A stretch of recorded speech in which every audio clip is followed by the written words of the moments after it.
Bom, estamos em Porciúncula. Hoje é dia 20 de outubro de 2012. Iremos fazer uma entrevista com Noel Francisco, jornalista e membro destacado da Sociedade Porciunclense. Ele aqui exerce a função de jornalista, dirigindo o jornal O Companheiro, que é um órgão do Rotary Clube de Porciúncula. Noel foi um jornalista destacado em Duque de Caxias, com uma grande experiência nos meios de comunicação, trabalhou em vários jornais. Depois de algum tempo, logo após ter se aposentado, veio para Porciúncula. Mas isso quem vai dizer é ele, quem tem melhor a dizer é ele. Então, vamos passar a entrevista. Noel, você nasceu quando e em que lugar? Eu nasci no dia 9 de setembro de 1951, em Aracaju, no estado de Sergipe, no Nordeste brasileiro. Quem eram teus pais? Meu pai, senhor Manuel Francisco dos Santos, era um pequeno produtor rural e minha mãe era do lar, era doméstica, tomava conta da casa, administrava o lar e cuidava da gente. Eu e mais outros meus irmãos mais novos. Tinha muitos irmãos? Bom, minha mãe deu à luz a 13 filhos, mas naquela época lá em São Cristóvão, onde a gente morava, era na zona rural. São Cristóvão chegou a ser capital do estado, e meu pai tinha uma propriedade rural e a gente ficava, às vezes morava em Aracaju, onde nós tínhamos uma residência, no bairro Siqueira Campos, e às vezes nós íamos para a roça, morar no sítio, que meu pai mantinha o sítio. Você lembra da tua infância, das primeiras coisas que você teve consciência? Eu lembro muito bem da minha infância lá no sítio, lá em São Cristóvão, onde nós não tínhamos irmã, era tudo irmão. Então a gente que cuidava, lavava a casa, cada um tinha uma tarefa. A gente cuidava da casa, ia na fonte buscar água com aqueles potes que era para a gente beber. Às vezes a gente lavava a louça, ajudava minha mãe nas coisas, e meu pai, na época de fazer a farinha, nós ajudávamos ele para arrancar a mandioca, descascar a mandioca, ralar a mandioca com aquela manivela, aquele todo o processo, secar, tirar aquele leite da mandioca e depois ir para o forno para fazer a farinha, que a gente comia a farinha. Lá a gente não tinha o costume de comer arroz, era o feijão que a gente mesmo plantava, a gente ajudava meu pai na plantação. Eu lembro muito bem de uma surra monumental que eu levei do meu pai, que eu nunca mais esqueci.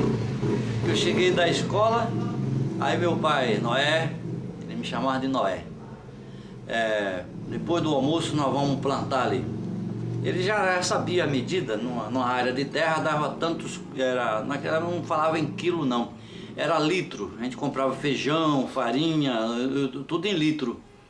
Para ter tantos litros de feijão para a gente plantar. Então a terra já estava preparada, meu pai ia na frente com a enxada, cavava e eu atrás jogava de 3 a 5 grãos do feijão e depois passava até e amassava com o pé.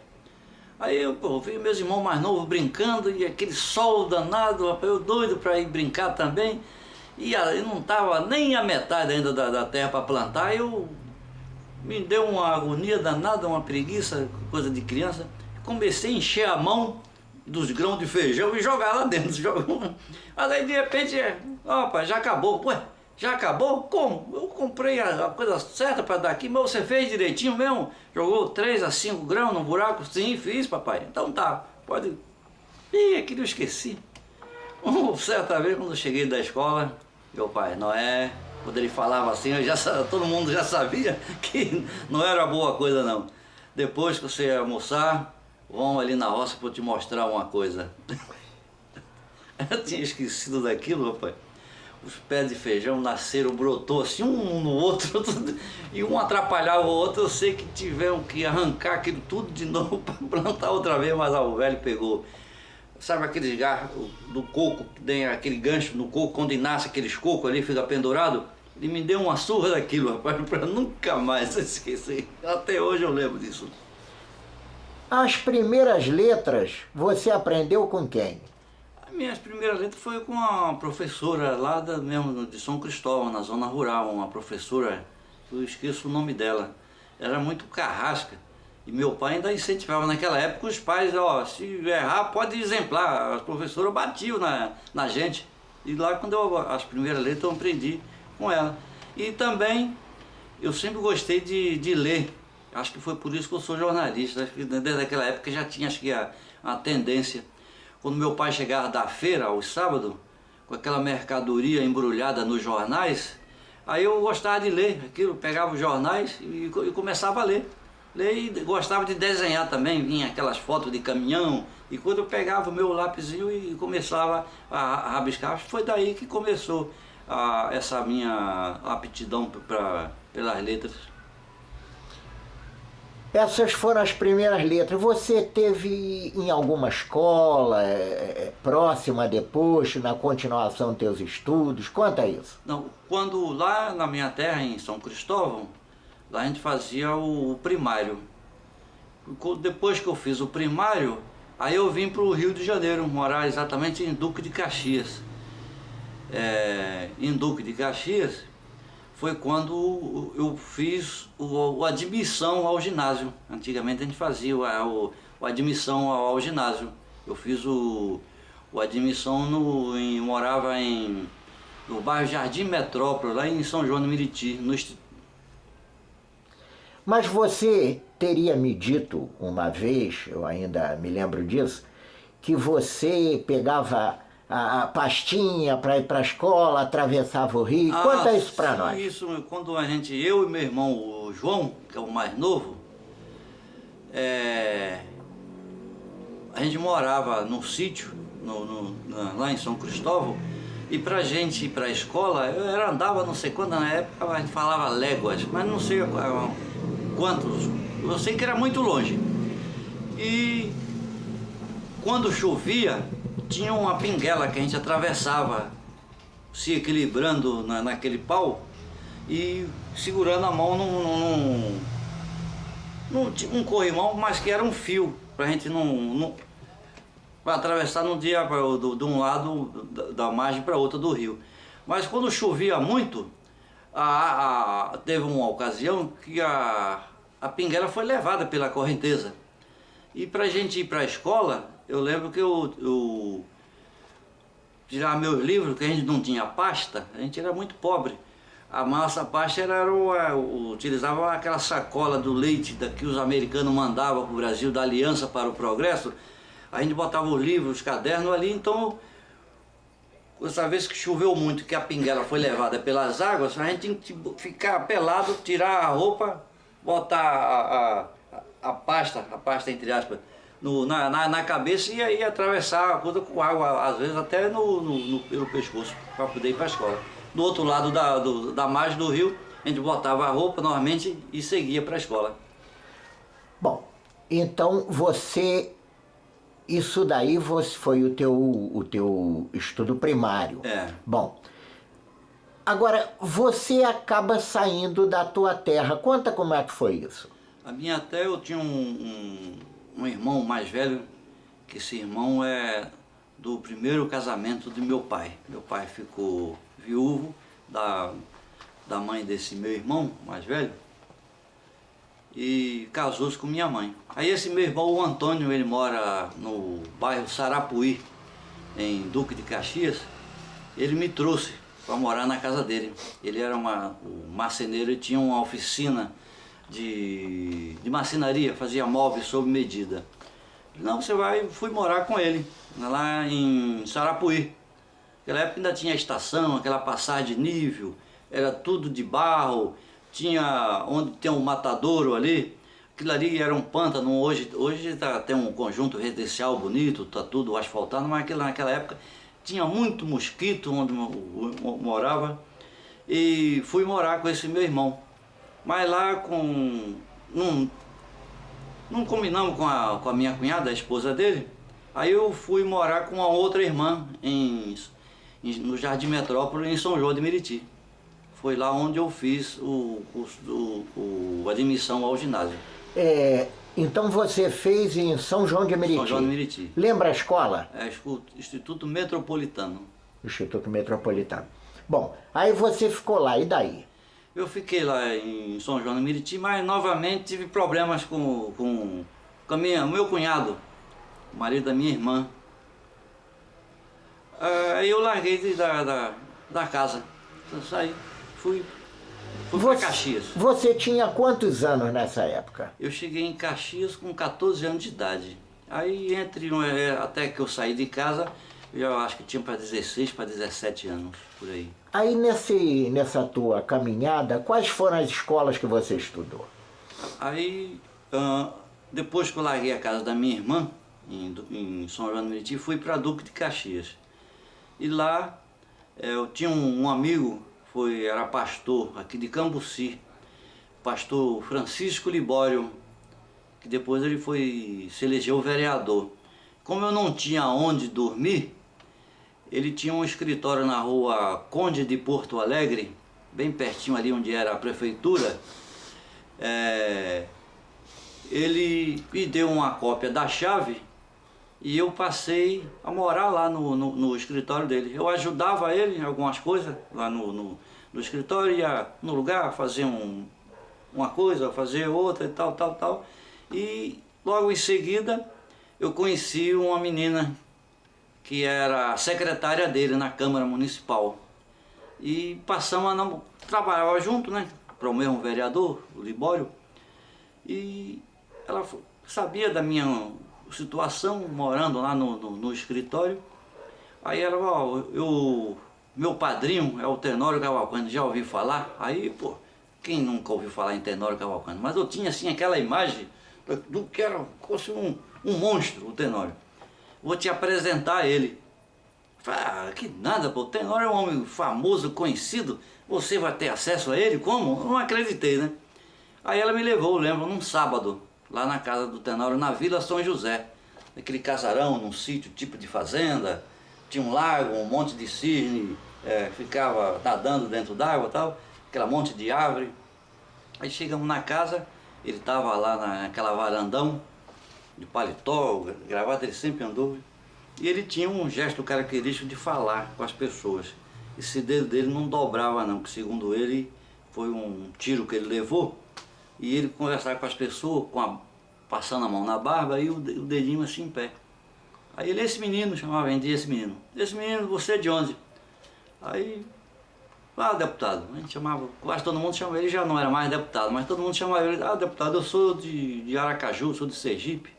Aí, mas o que houve? Aí contei a minha história, problema com a minha família, aquele negócio todo e tal. Aí ele falou, eu também sou retirante nordestino igual você. E eu prometi para mim mesmo que todo conterrâneo meu que batesse aqui na minha casa, na minha porta, não sairia de mãos abanando. Então, a partir de hoje, você tem uma casa para morar. E a partir daquele dia mesmo, eu passei a morar na casa junto com o Tenório Cavalcante. Nessa altura você estava com que idade? Mais ou menos uns 17 para 17 anos. Já tinha. Ô Noel, como é que foi a tua convivência com o Tenório? A convivência muito boa, muito harmoniosa. Ele me tratava assim como se fosse um filho. Ele costumava falar para mim, você, meu filho, você é o filho que a vida me deu, porque ele só teve três meninas, três mulheres, filhas. A Sandra, que foi casada com o Idéquio, Maria do Carmo, que é escritora, artista plástica, casada com o General Forte, e tinha a Maria Helena. Noel, conta um pouco do cotidiano com o Tenório, com os netos do Tenório. Eu cheguei lá para morar lá na Vila São José, na chácara, lá com o Tenório. Ele morava com... A casa era muito grande e a casa do Tenório embaixo tinha uma outra casa embaixo. O Luciano, que trabalhava na escola no Educandário Maria Tenório, morava com a mulher e os 2 filhos dele. E eles moravam na casa de baixo. Eu morava com o Tenório na mesma casa. E tinha uma senhora, uma governanta, que fazia a nossa comida, né? Eu lembro que ele era muito solicitado, ia muitas autoridades, deputados, ministros, militares e os prefeitos de Caxias, ia sempre se consultar com o Tenório, consultar assim politicamente, pedir conselhos.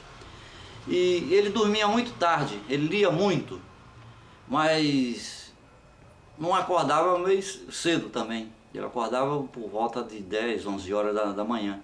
E quando a gente acordava, aquela varandão da casa lá da chácara São José, já estava cheio de gente com...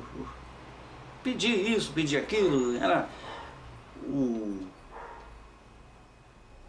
era pedir dinheiro para remédio, um outro era pedir um emprego, outro pedir uma casa, que a Fundação São José, ali na vila mantinha, o pessoal chamava da Vila do Tenório, mantinha várias casas que o pessoal pagava tipo um royalty para a Fundação São José, porque o tratamento de esgoto que não tinha era muito precário, mas era feito ainda pela Fundação São José, que tinha a escola, mantinha um posto de saúde, tinha uma ambulância para transportar doente para os hospitais lá em Hospital Duque de Caxias, no centro de Caxias. Então, às vezes o pessoal... A luz era própria, porque a fundação tinha um próprio gerador que fornecia luz elétrica para esse pessoal, e às vezes o pessoal tinha o senhor lá, o Zé Afonso, outro nordestino também, que cuidava da administração disso aí. E por ordem do Tenório, o pessoal não pagava o aluguel nem a luz e cortava a luz. Mas depois a pessoa ia lá, deputado, eu estou sem luz, cortaram minha luz, o Zé Afonso foi lá e cortou minha luz, e minha geladeira, minha comida e tal. Aí ele ia lá de novo, com aquele paternalismo desse, que ele é uma pessoa de um bom coração. Aí, ó, Zé Afonso, vai lá, religa a luz daqui. Aí religava novamente a luz ou a água para a pessoa lá. E todo mundo saía lá satisfeito com o atendimento com o Tenório. Nessa época você continuava estudando?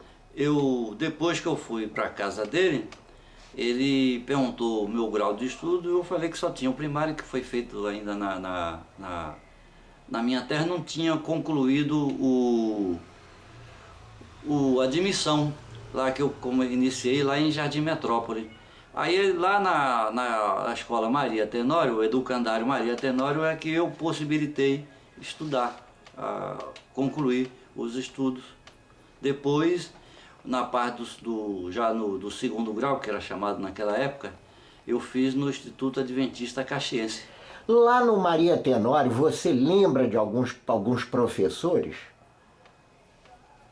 Rapaz, eu lembro do professor Jonas, que morava lá na Vila São José, que depois foi trabalhar foi vereador, o Sérgio da Silva.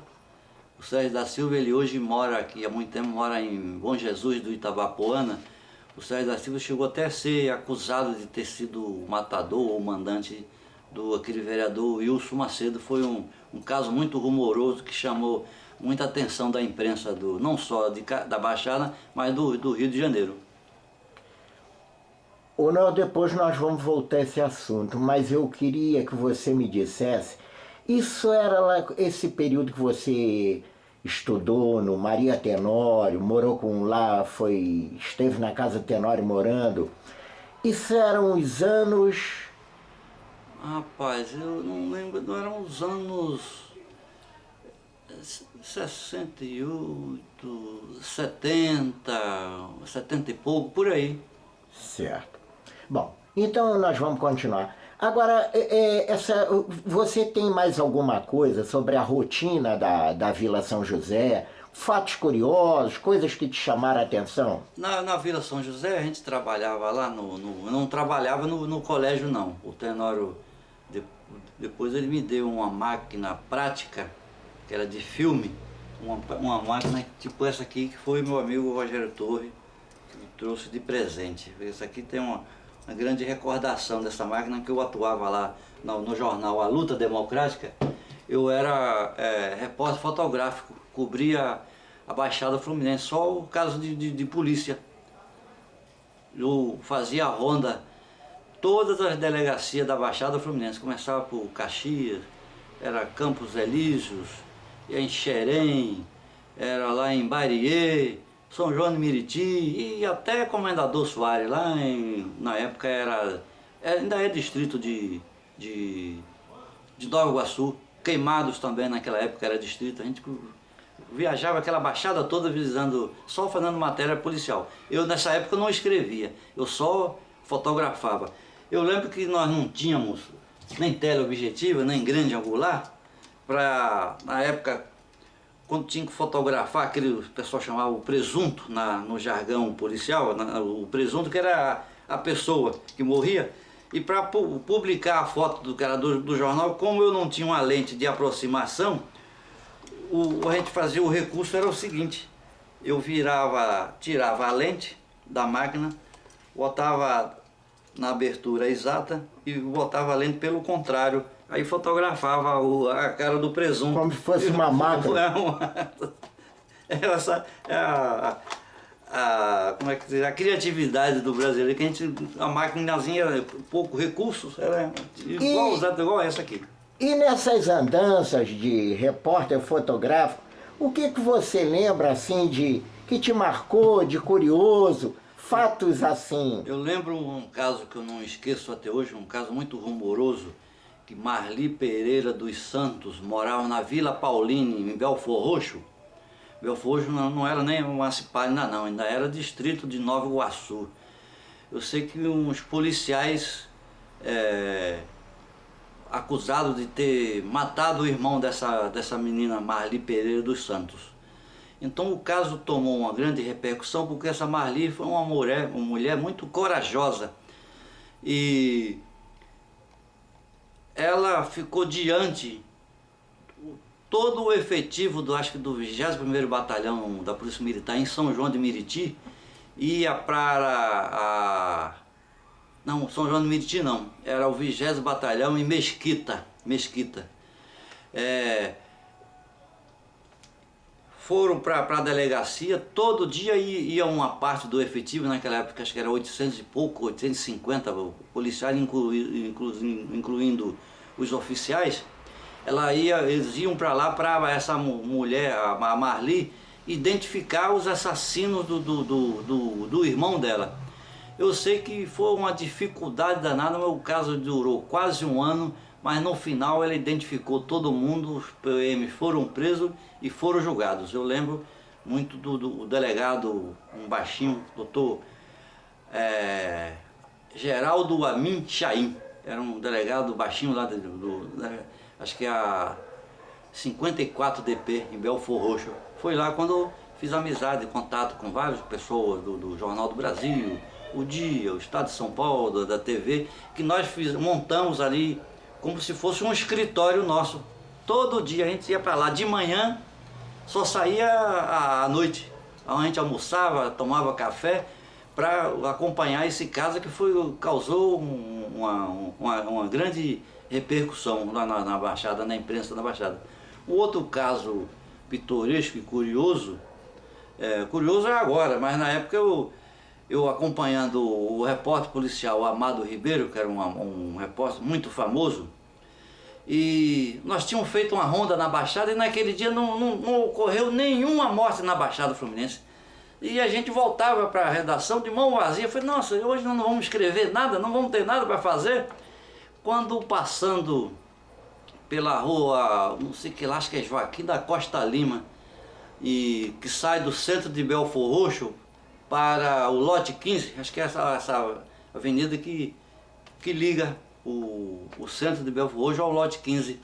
Nós olhamos assim para o alto do morro, vimos uma patrulhinha da PM, a patrulhinha azul e branco, era um Fusca, lá no alto do morro. Aí nós pensamos, deve ser algum presunto, alguma morte, né? Aí subimos, pegamos a estradinha, um Fusquinha, nessa época eu já estava trabalhando no Jornal Fluminense.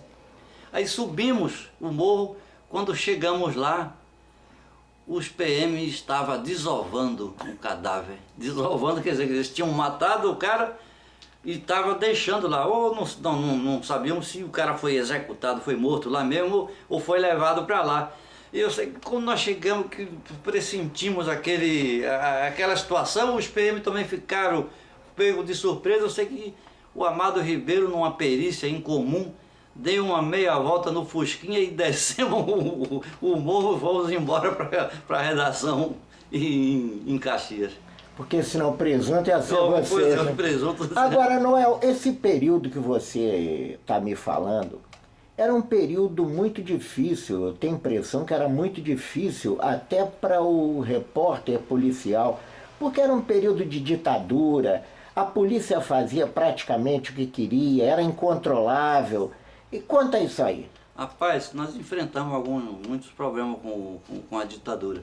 Eu lembro que de vez em quando a gente estava na sucursal do Jornal Fluminense, lá em Caxias, ali no edifício Cohen, ali na esquina ali onde ficava a prefeitura, o fórum. De vez em quando ia um policial lá fazer... queria que eu fosse informante deles. Que eu sou da Polícia Federal, não sei o que mais lá, que nós estamos sabendo que tem um fulano tal, é comunista. Eu lembro que uma vez eles quiseram que eu desse algumas informações acerca do Wilson Reis, um grande jornalista, amigo nosso, pai do cantor Biafra.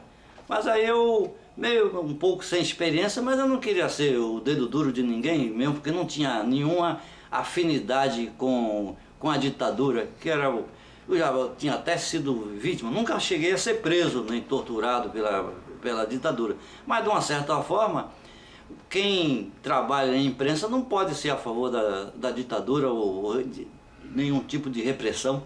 Nós temos que defender a liberdade, certo? Correto. Ô, Noel, e você trabalhou muito tempo na luta. Na luta democrática. Inclusive como repórter fotográfico. Fotográfico. E você tem alguma passagem também que você lembra interessante dessa tua militância na luta? Eu lembro sim, passagens muito importantes. Eu lembro que eu cheguei a trabalhar com o Francisco Canavarro. Ele era ex-petroleiro, funcionário da Petrobras, da Reduc, em Duque de Caxias. E ele fazia muita base no Sindipetro, ali na José de Alvarenga. E ele tinha sido demitido da Petrobras e sobrevivia a duras penas, aquele negócio de dinheiro pouco.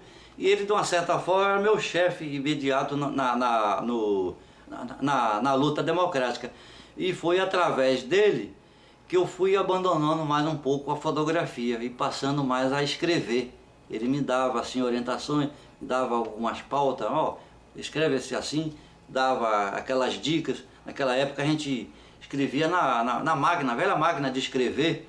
Tínhamos a lauda do jornal, com o timbre do jornal, era 72 batidas por 30 linhas, o que a gente tinha que fazer. E ali tinha diagramado onde podia ser feito os parágrafos, e a gente tem que seguir aquilo, a regra. E a outra dificuldade que a gente tinha naquela época era como mandar as matérias. Hoje vai tudo por internet, depois teve o Telex, eu utilizei muito o Telex. A gente escrevia a matéria, eu ia para os Correios lá em Duque de Caxias, sentava naquela maquininha, tinha que escrever, saía aquela fita enorme, quilométrica danada, para depois transmitir aquilo para a redação através daquela fita. Fotografia então era uma dificuldade enorme. Por falar em fotografia, eu trabalhando na luta democrática, ali no Caju, quase em frente ali do antigo Sabão Português, a redação da luta era ali. Então eu chegava cedo na redação e o Amado morava em Guapimirim, o Amado Ribeiro, que era o editor do jornal. quando eu cheguei na redação, a secretária ainda não tinha chegado. E tinha uma senhora lá chorando. Aí, quando eu cheguei, perguntei: o que houve, minha senhora? Ah, eu quero falar com o chefe aí, o diretor. Aí foi um minutinho só. Eu subi, a redação ficava assim no alto, né? No segundo andar. E falei: Amado, tem uma moça aí querendo falar com você. Ele: o que que é? Eu falei: não sei, ela quer falar com você, mas ela tá chorando. Aí o Amado mandou: manda subir. Aí subiu, aí chegou lá, moço: moço, uma pessoa simples, moço, pelo amor de Deus, deixa meu filho em paz. Aí eu pensei: pô, será que estão fazendo matéria perseguindo o filho dessa moça? Aí todo mundo sem saber, ela: não, moço, é que meu filho já morreu tem mais de 2 anos. E só esse mês já saiu a foto dele 3 vezes no jornal, como ele tinha sido morto. Eu quero, pelo amor de Deus, você pare de publicar a foto dele para ver se meu filho, a alma dele tem paz. Aí o que era que acontecia? O Zé Maria, que era um pretinho, que era o arquivista do jornal, quando a gente chegava da rua, escrevia a matéria, aí fotografia naquela época era muito difícil de colocar no jornal, que era muito caro, era feito um clichê. E aí era caríssimo, e demorava muito. O clichê é como se fosse um carimbo da fotografia. Tinha uma placa de chumbo e para dar altura tinha uma parte de madeira. E então o Amado Ribeiro dizia pro Zé Maria, que era o arquivista: ó, saiu um boneco aí de um presunto aí, de um pretinho aparentando mais ou menos uns 40 anos ou 35, então ele jogava aquele... Ia lá, escolhia e jogava, e calhou dessa mesma pessoa sair 3 vezes, o que ocasionou a reclamação dessa senhora. Aí eu sei que depois disso o Zé Maria separou isso: não, isso aqui já está aposentado, não vai sair mais não. Ô Noel, agora, por que você saiu da luta? A luta, depois o Tenório arrendou para uma outra pessoa, e essa outra pessoa não se interessou, apesar de Tenório continuar sendo o dono, mas estava arrendada, e a pessoa veio com outro grupo, outros profissionais. Aí eu saí, aí fui trabalhar no jornal Fluminense, não na redação lá em Niterói. Eu sempre trabalhei cobrindo a Baixada Fluminense, baseado em Duque de Caxias, onde eu fiz muitas amizades, fizemos muitas entrevistas. Fizemos amizade com o nosso amigo, o meu conterrâneo também, o saudoso Barbosa Leite. Fizemos muita entrevista com o Barbosa e outras figuras mais. Depois vamos trabalhar já na Caixinha Magazine, mas isso já foi quase que agora recentemente, né? Onde trabalhei também no Municipal. Noel, você tem umas histórias interessantes, Tenório. Tenório é uma figura curiosa, né? E um homem até, assim, divertido em alguns casos. Conta aí, Noel. O Tenório era uma pessoa muito solitária. Ele vivia enclausurado praticamente ali na Vila São José.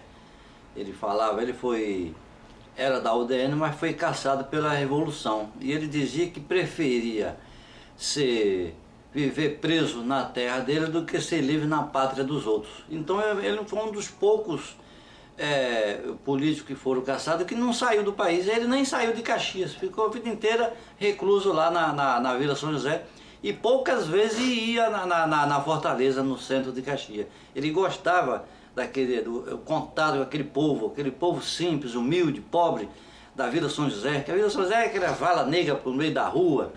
As estradas não era nem calçamento, era de barro. Quando passava aqueles ônibus da aviação Santo Antônio, do IDECO, aqueles ônibus verdes, que levantavam uma poeira danada para a gente sentar nos bancos tinha que levar um pano para tirar a poeira para sentar. Você ir de roupa preta era impraticável você andar de roupa preta naquele... Isso quando os ônibus não atolavam, não enguiçavam, você tinha que enfiar o pé lá na lama. Mas lá na Vila São José, depois vieram os 2 netos do Tenório, o Maurício Tenório, que depois foi vereador, e o Fábio Tenório, que depois casou-se com a Neuzinha Brizola, filha do Brizola, naquela época, uma festona danada na igreja, na matriz de Santo Antônio. Mas lá a gente viveu assim, nós já era adolescente, mas o Fábio e o Maurício eram mais novos do que eu.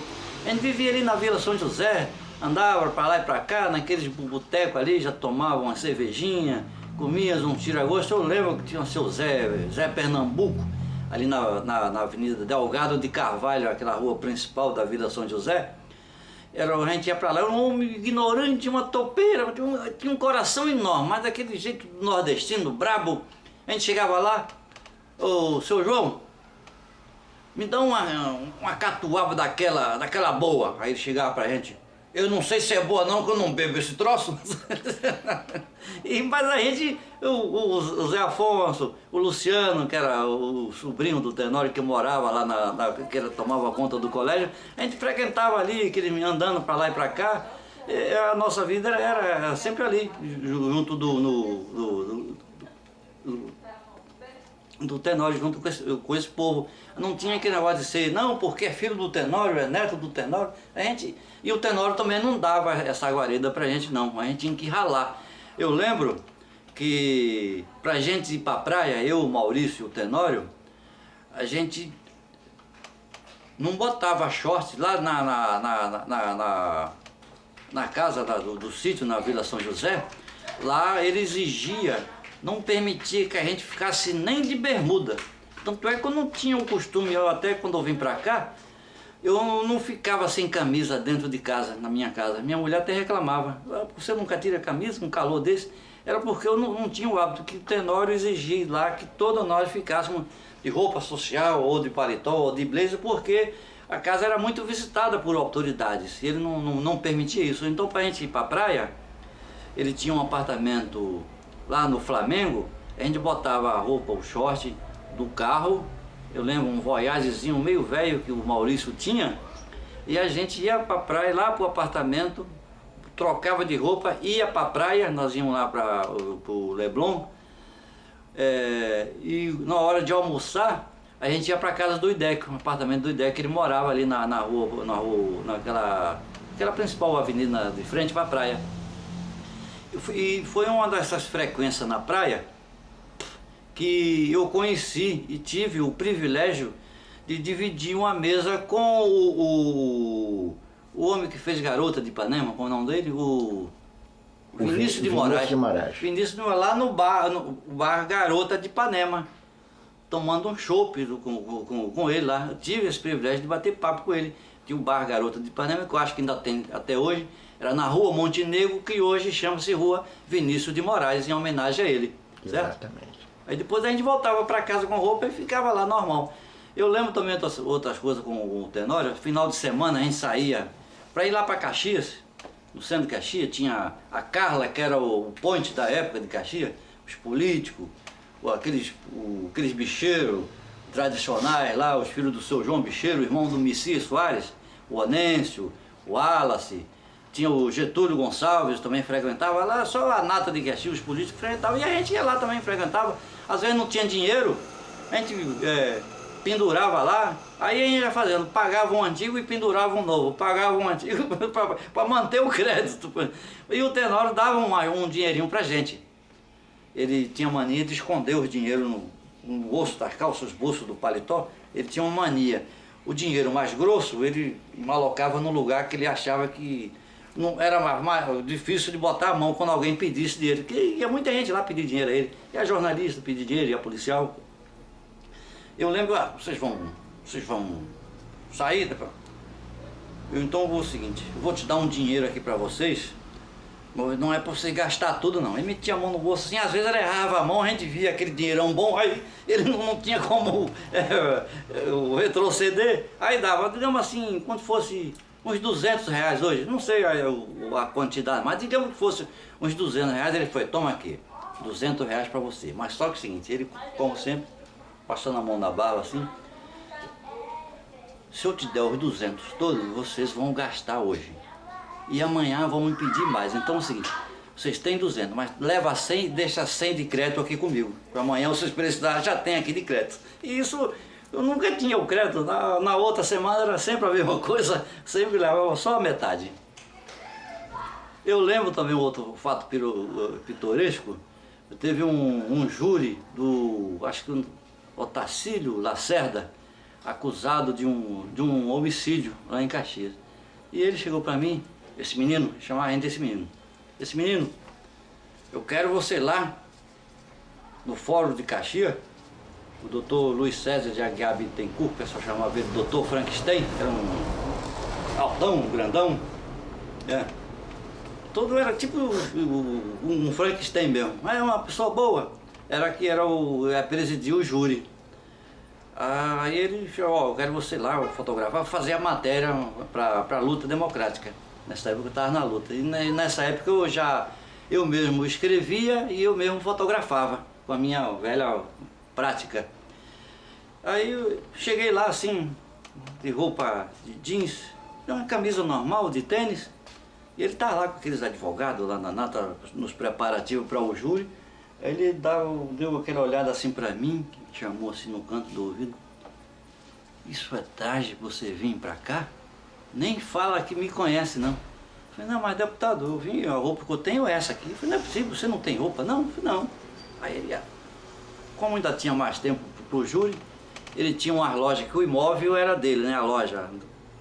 E o cara pagava aluguel a ele. Uma loja de roupa, de sapatos que tinha na rua Nunes Alves. E ele, ó, pegou um papel, deu uma autorização, vai lá na loja, escolhe uma roupa pra você e vem pra cá bem vestido. Aí eu sei que eu e o Maurício, nós fomos pra lá, pai. Nós nos esbaldamos, compramos roupa pro ano inteiro de sapato. Ficamos muito tempo sem precisar de comprar roupa. Aí depois eu acho que eu voltei lá pro fora para fazer a cobertura. E o Otacílio Lacerda foi absolvido pelo Tenório, que era um excelente tribuno, um grande jurista. Você saiu da luta, você foi imediatamente para... Eu trabalhei da luta, eu trabalhei no jornal Hoje, em Nova Iguaçu, mas não na redação. Eu pouco trabalhei assim direto na redação dos jornais, eu trabalhava como correspondente. O Hoje era em Nova Iguaçu, lá no bairro Faculdade, perto era a SESD na época, hoje é o UNIG, Universidade de Iguaçu, que era da família dos Raunhete, que foi deputado, da Ciro Aires. Então, eu, baseado em Caxias, eu fazia os acontecimentos que tinha em Caxias, mas nessa época eu já estava me afastando da reportagem policial, que é um meio muito promíscuo. A gente lida com um tipo de gente da pior espécie, gente sem caráter nenhum. Não é nem mau caráter não, é gente que não tem nem caráter, certo? Aí eu fui me afastando disso e passei mais a acompanhar a reportagem política. Eu passei a gostar desse negócio. Escrevia assim, colunas com notinha, falando sobre políticos. Aí trabalhei muito tempo no jornal Hoje, eu escrevia a matéria, pegava um ônibus, ia até lá na redação do Hoje, entregava a minha matéria, aquelas velhas laudas, e voltava para Caxias. No dia seguinte fazia a mesma coisa, sempre esse mesmo trajeto, para levar o filme, para revelar, escolher as fotos e entregava a minha matéria para o diagramador. Nessa época já estava como uma espécie de repórter especial, eu mesmo que fazia minhas pautas. Ninguém me dizia o que eu tinha que fazer, não. Eu já fazia a minha reportagem e todo domingo, na edição do domingo, eu fazia uma matéria especial, um caso assim importante, que geralmente eu escrevia uma página do jornal. Fiz muita matéria sobre a praia de Mauá, uma locomotiva que tinha lá da primeira estrada de ferro lá em Guia de Pacobaíba, o drama dos manguezais lá da praia de Mauá, o drama daqueles pescadores que viviam lá lutando com dificuldade, sobre a poluição daquelas praias que ficam no fundo da Baía de Guanabara. Fizeram muitas matérias inesquecíveis e importantes que hoje eu estou aqui me tentando lembrar, em bons tempos. Depois quais foram os outros jornais que você foi passando? Depois do jornal Hoje, eu trabalhei muito tempo também no jornal Fluminense, mas não na redação em Niterói, também em Caxias. tinha uma sucursal do Fluminense em Duque Caxias. Foi quando eu tive a oportunidade de conhecer um conterrâneo meu, o Odil Teles, que era um sergipano.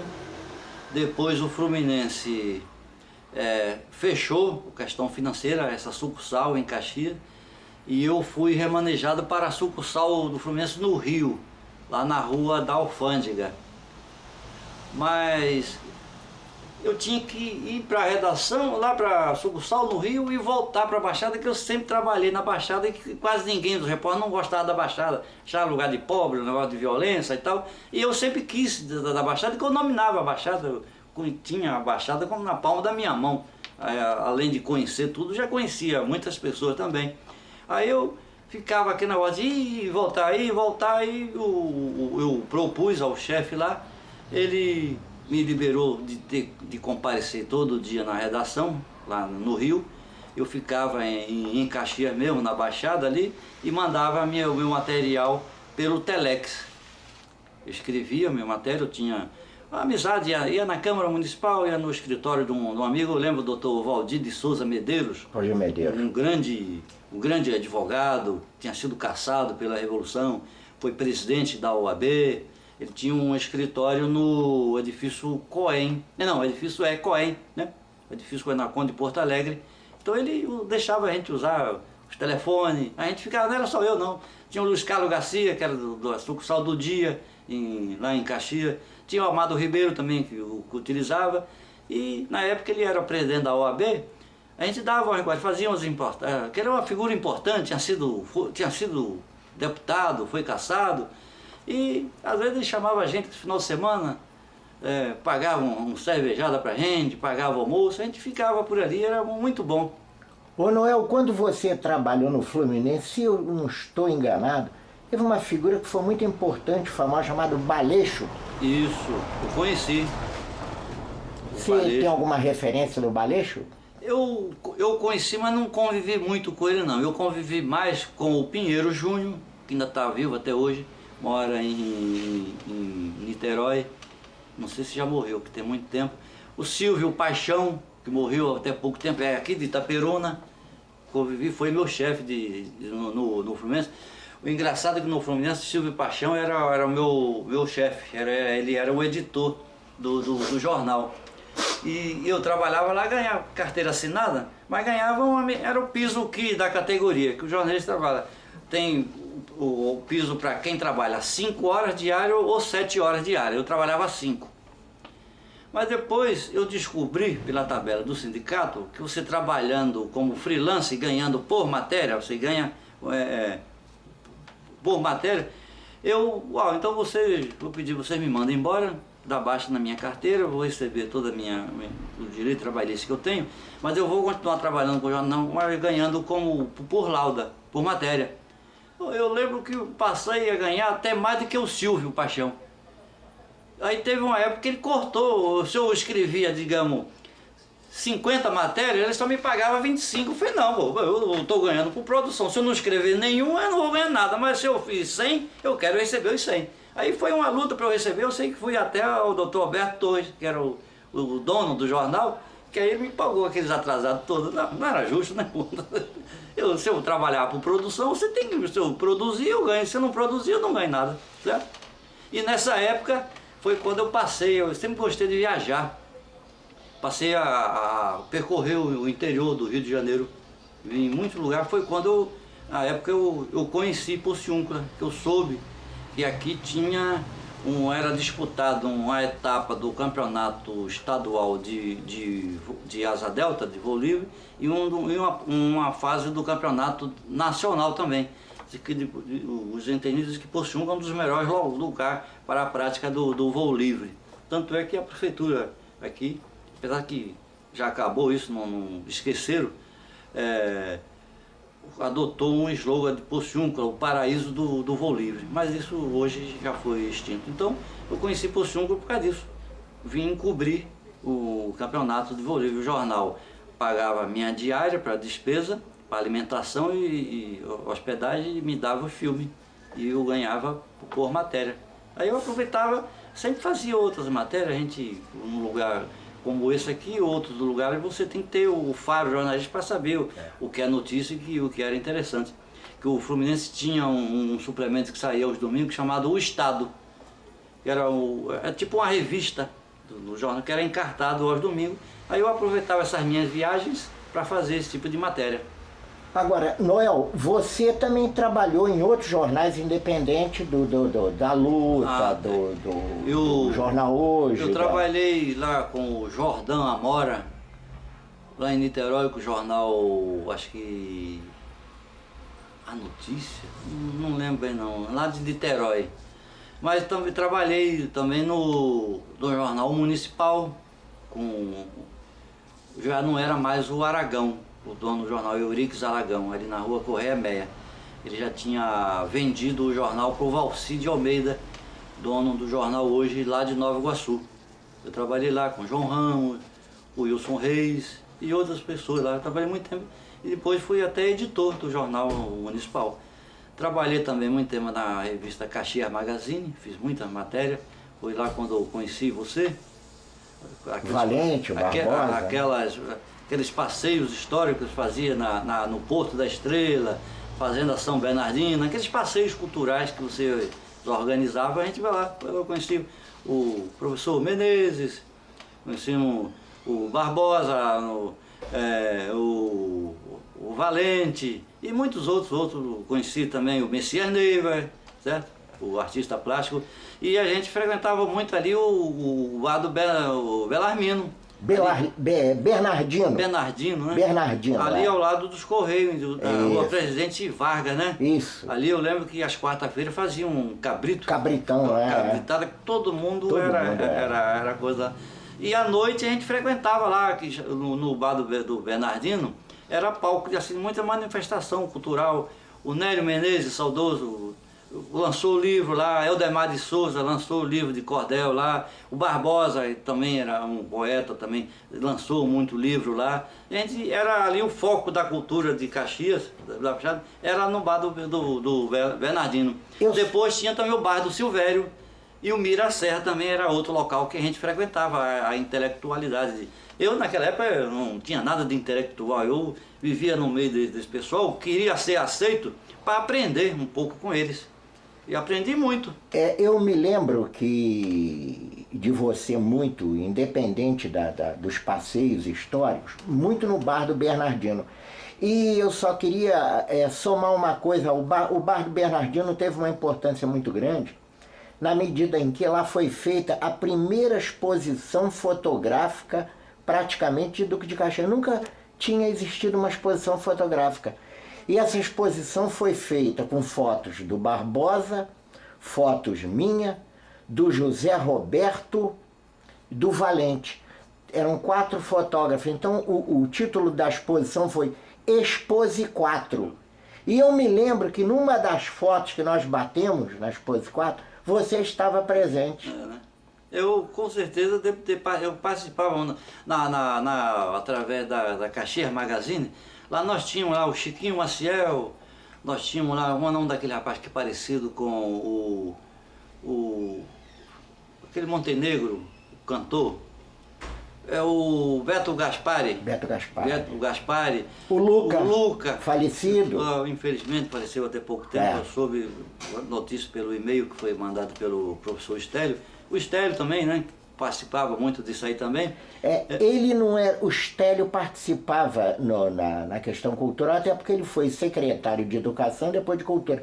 Mas ele não frequentava os bares. Né? O Estélio ele já tinha uma... Primeiro ele trabalhava muito e ele sempre foi uma pessoa muito recatada nesse aspecto. O que ele frequentava muito, quando saía às vezes do Colégio Duque de Caxias, era ali com o Luiz Sebastião e alguns outros colegas, o Ferrete e o Januário. Feijoadas, famosas feijoadas, né? Januário, o rei do feijão, ali no bairro Centenário. Então é o seguinte, nessa época, na Caxias Magazine, tinha esses pessoal, tinha o Cantídio, tinha o Araquém Moura, né? Araquém Álvaro. Álvares. Tinha o Paulo Ramos, que até hoje está lá. Falecido também o Araquém, né? Aí eu dei a ideia, quando a gente discutia a pauta da Caxias Magazine, de dar espaço a esse pessoal tanto da música como da pintura, de qualquer tipo de arte, na Caxias Magazine. E eu que fazia essas matérias. Foi quando nós incentivamos esse tipo de gente que nem os jornais da cidade davam valor. Esse pessoal era como se fossem marginalizados. Isso foi uma coisa que eu fiz, que eu me orgulho muito disso. E realmente eu posso dar meu testemunho. Abrir um espaço aqui para esse pessoal que não tinha. Você mesmo entrevistou a mim, ao Valente, você fez muita reportagem sobre todas as atividades que nós fazemos. Realmente, foi quem abriu espaço para a área de cultura na imprensa, foi você. Eu lembro de entrevista que eu fiz com o Chiquinho, Maciel, o Araquém, Barbosa, você, o Valente e outros mais que nós fizemos lá. O Cantídio, né? Agora, Noel, você, o teu período, vamos dizer, quando você começa já a trabalhar, né? Que é da luta para cá, em Caxias, qual é o período mais ou menos que você atua jornalisticamente dentro de Caxias? Vai de quando mais ou menos a quando? Rapaz, a Caxias Magazine acho que foi fundada em 84. O João Ramos foi o primeiro editor da Caxias Magazine. Mas depois que o João Ramos saiu, eu lembro que fui trabalhar na Caxias Magazine em 85. Eu trabalhava como correspondente do jornal O Fluminense e trabalhava na Caxias Magazine, que é a redação